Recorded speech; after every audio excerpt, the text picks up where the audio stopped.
Hello and welcome to Stand in the Gap, where Isaac Crockett and I tackle the most important issues affecting you, the American citizen, the American family, the American governmental system, and the American church.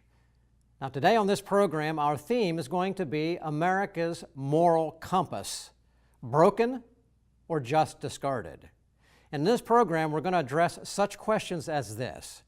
As a shining city on the hill, is it possible that America could have led the free world in generations past without a defined moral compass? Does America have a moral compass today? And if so, who determines what's moral? Can America and individual Americans survive without an agreed-to moral standard? And of course, can a reliable moral compass exist without moral absolutes and a firm belief in God? We're going to deal with this critical issue today on Stand in the Gap because not only does the future of America depend upon how this issue is understood, but the eternal future of every person watching this program right now hinges on how this issue is resolved. So far, we've dealt head-on with such issues as immigration and open borders, gun control, God and the Second Amendment, the opioid crisis, how to successfully bridge the racial divide, and most recently, with all due respect, restoring civility to politics and society. And you can watch all of these by going to our AmericanPastorsNetwork.net website or Stand in the Gap TV on YouTube. But on this program, we don't just talk around issues, we go to the root problem, looking through a four-phase lens of a biblical worldview which recognizes these four essential truths. First, there is God. Secondly, there was a creation, an act of God. Thirdly, there was a fall where sin entered the world precipitated by the devil.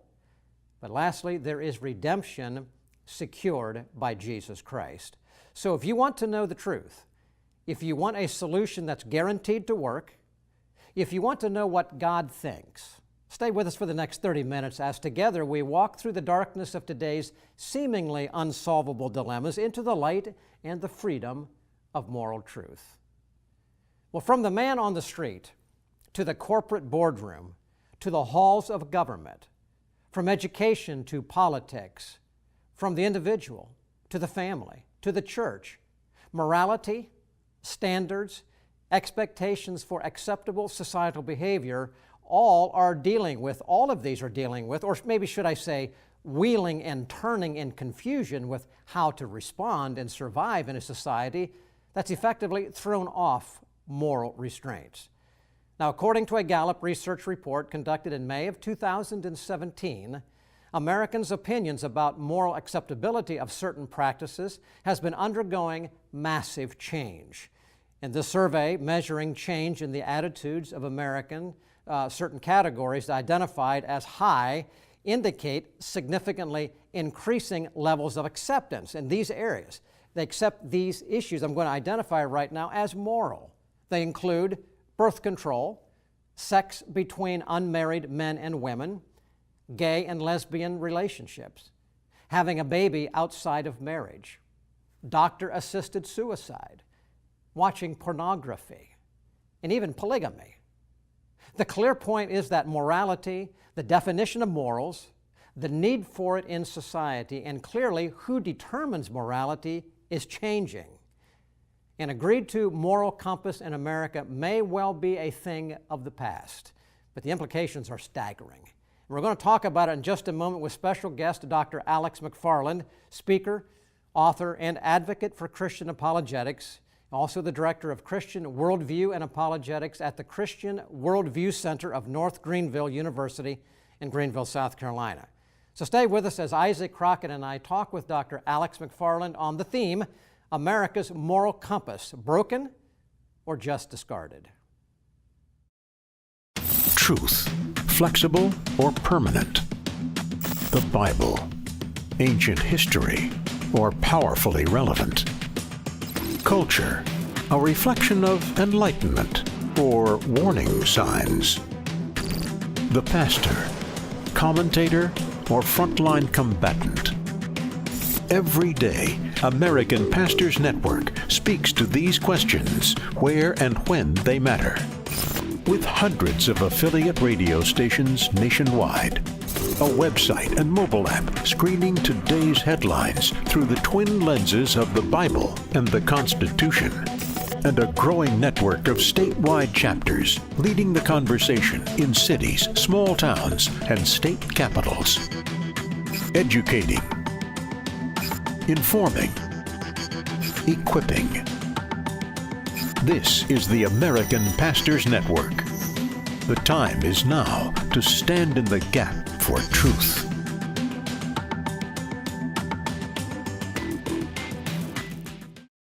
Well, welcome back to Stand in the Gap. I'm Sam Rohrer and Isaac Crockett with me. And Isaac, before we bring in our special guest, Dr. Alex McFarland, we just had that clip up from the Gallup poll survey. Now, I want to ask you a question, if I can. You are a millennial. You are a pastor. You've been involved in public education. You've taught in social services. You've traveled a lot. So your perspective is very valuable as we look at that. What were your overall thoughts when you saw those changing attitudes towards mentality or towards morality in that graph? Well, Sam, I can say that I was saddened to see those, but I was not shocked. And as I've traveled in other countries, I feel like they have, many of the other countries I've been in, they have a moral standard that we don't. But just dealing with youth here in America, especially in our public schools, when they talk their mind to you, when they speak the way they normally talk to each other, you realize that they question anything, any kind of truth. Who gives you the right for that? And there really is a lack of moral, even understanding of what morality should be. Even to the extent of the importance of morality, if they can even define it, right? Right. Okay, yeah. All right. I want to right now, ladies and gentlemen, I want to bring in our special guest right now, Dr. Alex McFarland. He's a speaker, he's an author, he's a Christian apologist, director of the Christian Worldview and Apologetics at the Christian Worldview Center at North Greenville University in Greenville, South Carolina. Alex, thank you for being with us today. Well, it's a great honor. Thank you all for having me.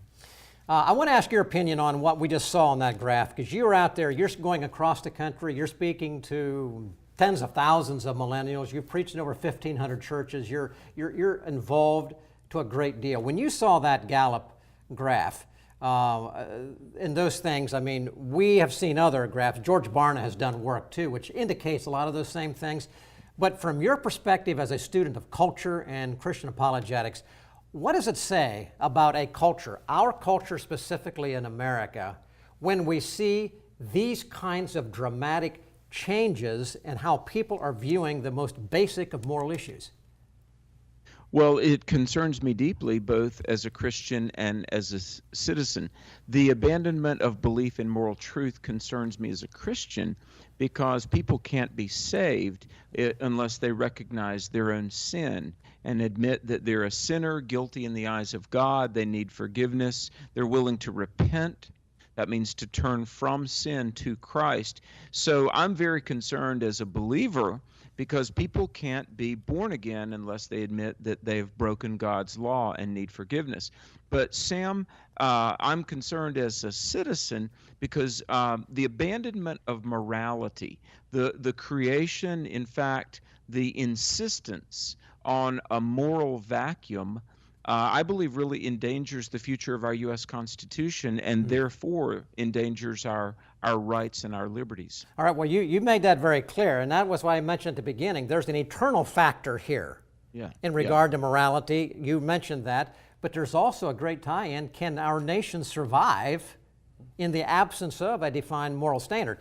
Which brings us to the logical question of, well then, who defines morality? If you don't mind, let me just show a brief clip here right now of this was a news clip from RT News. It's a Russian-dominated news service, and I don't show it because of that, but I show it because as an international news source, they're looking into America and they're seeing what Gallup saw, and I just want to show this brief clip and then we'll talk about it on the other side. With so much chaos and confusion these days, many Americans are looking for a new source of moral guidance. So, who should it be? I think that's tough. I think the founding fathers have a lot of inspiration there. Donald Trump is the moral compass. UN Secretary General Antonio Guterres. Jimmy Carter. You like Jimmy Carter? Yes. A lot of mainstream media outlets have another voice in mind, the top dogs of corporate America. They just laid it out, and one said the Founding Fathers, the other said Donald Trump, and the other one said Jimmy Carter, but then they moved on to corporate boardroom of America that's ultimately shaping morals. And in this article, they went on basically to attack capitalism because of the nature of that article, and that's not where we're going to go right now. But I am going to ask you, Alex, that's what they believe. I think that kind of ties in with the mentality of the Gallup poll, but from your perspective, does America have an identifiable moral standard today? Is there a defined set of moral criteria for America, or are we as a nation just truly guessing? Wow, great question. We absolutely do. The United States of America absolutely does have an identifiable moral standard that was the impetus for the American Revolution, the philosophy behind the Declaration of Independence, the Bill of Rights, the U.S. Constitution, and up through our history. And you know, it's not hard to find out what is the moral basis of America. Now, it's not pragmatism, what works, and it's not popular opinion, what gets the most votes. It's not corporate America, nickels and noses, money and votes. No, the moral standard of our country has always been that objective moral knowledge that all humans throughout history really do know. And let me make a distinction. Religion and morality are two different things. Religion is how you do your church or your synagogue or your worship. And the First Amendment is very clear that the government will not establish a national religion. Now, here's the dicey thing, and I want everybody to put their thinking cap on. Part of what makes our present age so tenuous and so dicey, and frankly, our freedoms are in a very fragile position right now, is because many people in academia, certainly in the media, in pop culture, platforms of leadership, many people assume and assert that if you invoke morality, you have established religion. Now, Alexander Hamilton, one of the writers of the Federalist Papers, talked about an immutable law of God written on the heart of all people. By the way, there was a man from my own home state, a man named Hugh Williams. He was born December 5th, 1735, and he went to England shortly after the Boston Tea Party, but before the beginning of the American Revolution. And, academics like to say that the American Revolution was not just, and I believe it was, but Hugh Williams went to England and spoke before Parliament and said, you have violated a standard that you really do know, God's moral standard, and we the colonists will rebel if you don't stop this taxation without representation, the Port Act, the Stamp Act, the Regulatory Act. Your taxation, your oppression of us is so immoral that we will answer to God if we don't respond to it. In other words, that's why they wrote appealing to God for the rectitude of our intentions. Now, all of that to say this, back to your original question. America's moral standard, the Founding Fathers cited it. The Founding Fathers were willing to die for it. In 1863, when Lincoln freed the slaves, he appealed to it. In 1948, Truman invoked it. JFK cited it. Ronald Reagan cited it. Dr. Martin Luther King Jr. based his basis for the civil rights movement on it. It's the Judeo-Christian moral code, not that anybody invented, but that everybody knows and recognizes. Our moral epistemology has been God's moral standard written on the heart of all people. And so, I think that kind of begs a question that Sam was kind of saying a little bit ago, and something I've experienced in classrooms and in Sunday school rooms, and that is that when you try to give, a list of things that we need to do, or here's my rules for my classroom, well, who are you to say that? And what's right, what's wrong? What is truth kind of questions. Mm-hmm. So is there a definition? It seems like when you look in the dictionary, the definition for morality is based on conduct towards others. What is a good definition maybe that we could look to for morality? Great question. And let me say three things that morality is not. It's not something anybody invented. and it's not merely being tolerant, and it's not merely being nice. In the video clip, one of the people said that her moral standard was former President Jimmy Carter, and he's known universally as a very nice guy, and I'm sure he is, and I don't question that he loves the Lord. I believe that he does. But what morality is, the New Testament says the Gentiles who didn't have the law of the Jews intuitively, innately did the things prescribed by the law. You shouldn't lie, you shouldn't murder, you shouldn't steal, you shouldn't bear false witness, you shouldn't adulterate and fornicate. In other words, all of humanity does the things that are specifically prescribed by the Ten Commandments. Now, C.S. Lewis wrote about this in his book, The Abolition of Man. Jay Budziszewski, a political science professor at UT Austin, has written about it. You know, I think about World Magazine, Marvin Olasky, PhD from Harvard, even when he was an atheist and he tried to defect to Russia in the 70s, he wrote about this universal moral law. Even there's an atheist writer that his name is Bruce Scheiman, and he wrote a book called An Atheist Defends Religion. Now, here's my point.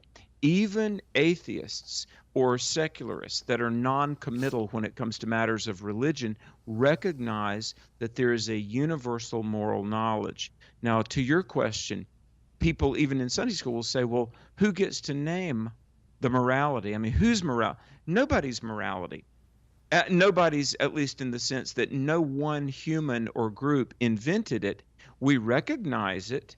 But it's God's morality. And I want to say this, I'll throw it back to you guys, but listen. The fact that there is objective right and wrong is undeniable because, look, parents raise their kids by it. Municipalities and governments judge crimes and cases with it. Nations and the world, the UN, Nuremberg, judge by it. There is this universal knowledge of right and wrong. We don't always follow it. We sometimes even try to suppress it, but it is undeniably, ubiquitously there nonetheless. You know, Alex, that makes so much sense, that there's a universal knowledge. And so, Sam, on that universal knowledge, you look at a country like America, and what makes us different? You know, we used to have a moral compass, and it made us a great nation. So how do we see that just in our average citizen, the man on the street, as you referred to? How does that come out, his morality or lack thereof, or her morality or lack thereof, in just their everyday individual life? Well, you know, I think Isaac, that when we just look at the news of the day, we've talked about school shootings on this program.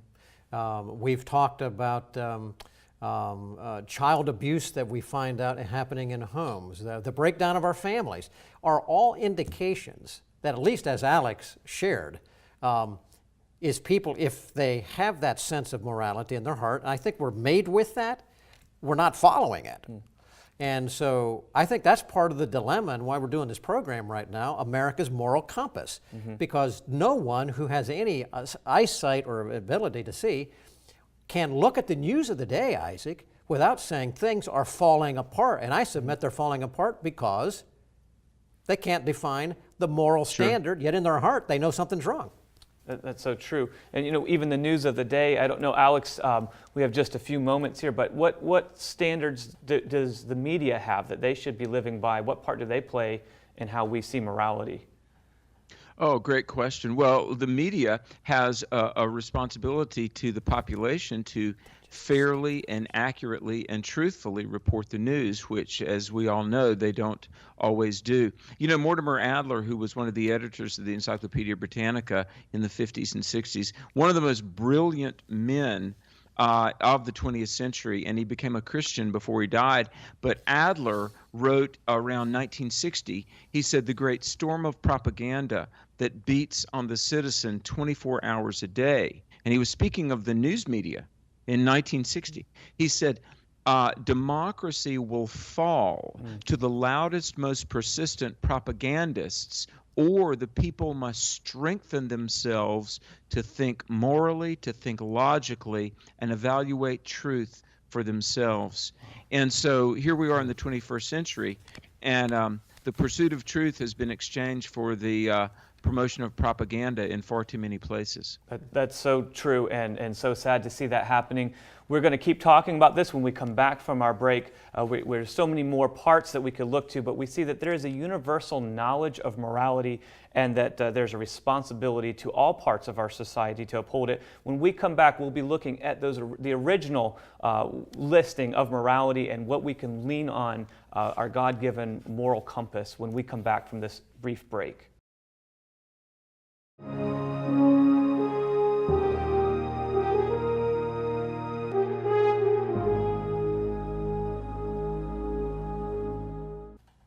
Well, welcome back to Stand in the Gap, and you're watching this program today.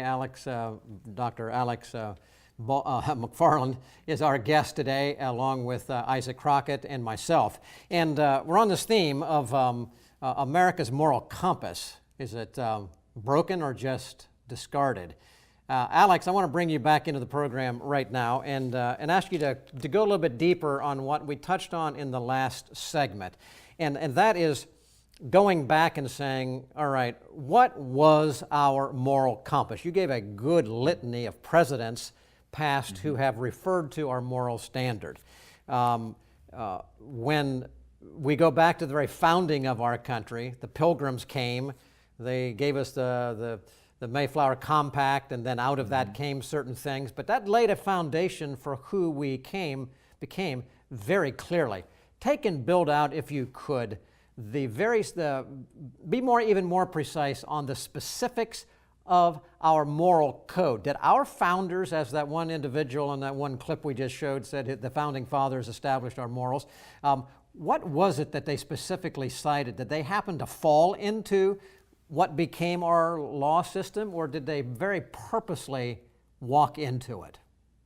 Oh, great question. You know, it's interesting, and this is what makes America so special in many ways. In one of my books, I wrote a book called 10 Issues That Divide Christians, and I wrote 2 chapters on American exceptionalism, not meaning that America is more deserving of God's blessing. In fact, I would argue that what we are deserving of in many ways is God's judgment. But American exceptionalism, the fact that we are different. And, you know, Sam and Isaac, I got a lot of pushback from Christians who have grown up in churches where it's a no-no to speak about politics or culture, which I think is unfortunate. But what made America unique, the Founding Fathers looked to many sources like John Locke. They looked to English law, a British common law that goes back to 1132. They looked at what's called natural law, and a lot of theorists like Montesquieu, I'm not pronouncing that correctly. Montesquieu. But yes, thank you.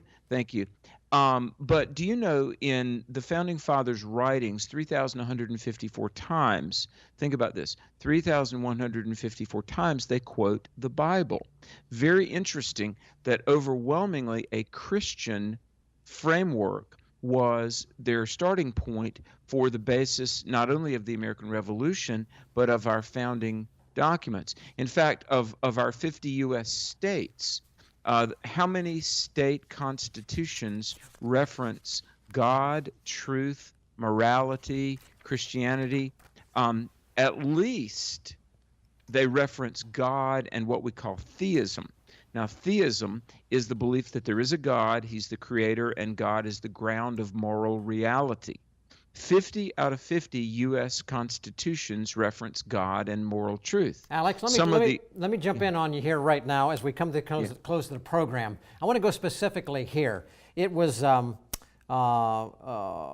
forget now, it was Noah Webster who actually said this, and he wrote the Article 1, Section 8 of the Constitution. He says, the duties of men are summarily comprised in the 10 Commandments, consisting of 2 tables, one comprehending the duties which we owe immediately to God, and the other, duties we owe to our fellow man.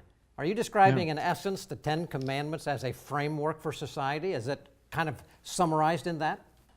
Absolutely, duties to God and duties to man. And the Founding Fathers were very much influenced by Augustine's City of God. Augustine lived 354 to 430, and in City of God, he talked about we have an allegiance to the city of God, but we have a responsibility to the city of man, not only to our Creator and the one who wrote his laws upon our heart, but to our fellow man. And part of the reason that we really, in the panorama of human history, we're so blessed to live in the United States of America is because we don't live in a country where it's a dictatorship or a monarchy or might makes right, but it was a representative republic that was predicated on a moral framework. Now, here's how we live it out today. This is what I say to gays, atheists, and Muslims when I do debates. They'll say, yes, but I'm homosexual and I want the right to marry. An atheist says, I don't believe in God and I don't want to have to see any religious references. Or a Muslim says, I want to swear the oath of allegiance of truth in a courtroom on the Quran. I'll say to gays, atheists, and Muslims, and just garden variety secularists, if you want to reject God, you can do that. I'm sorry for you, but if you want to reject Christianity, you can. And Alex, I'm going to have to jump in. We're at the close of the program. Can you stay with us and let's continue this in the next program? Ladies and gentlemen, you're watching Stand in the Gap today. I'm Sam Rohrer, and Isaac Crockett is with me today. Our special guest, Alex McFarland. We're talking about America's moral compass. We want you to come back with us and join in the second program. Next week we'll be airing, and we're going to talk about the cause. How did we get to a point where we moved from a defined moral compass to something which is now totally undefined and confusing? We're going to talk about that and solutions. And if you've been watching the program and you enjoy what you are seeing, could I ask you to look at the address on the screen at the end? Write to us. Let us know that Stand in the Gap is benefiting you and you're being helped by it. Hope to hear from you this week.